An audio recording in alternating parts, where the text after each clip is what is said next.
to share his life. He wants to communicate to us his life. He wants us to live out of his life.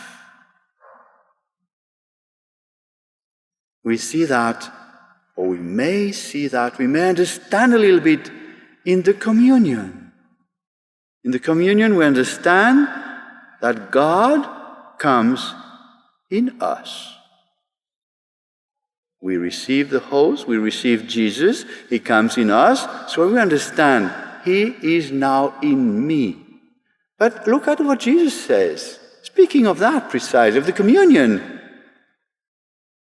He says, me in you, and you in me.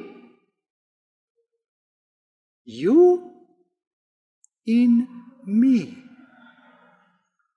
We in God. It's a mutual.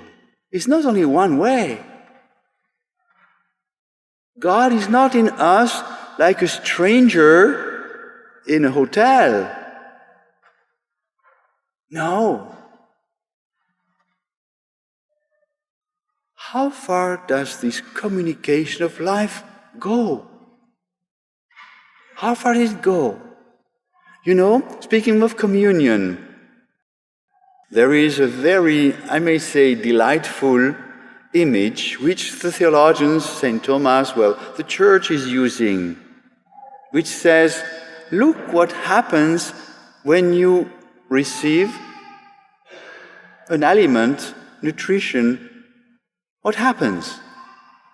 So you take something from outside, it comes in you, and through this process of digestion, this thing which was foreign becomes you. You integrate that in you. This element, a good part of it, the safe part, the same part, you take it inside. It's you now. And they apply that to communion. They say, God wants to be your aliment, your nutrition. And then they continue by saying, but it's not happening the way an apple does when it comes into you. No. The end is that you turn into Jesus. You turn into Jesus. Jesus communicates you of his life because he wants your life to become his.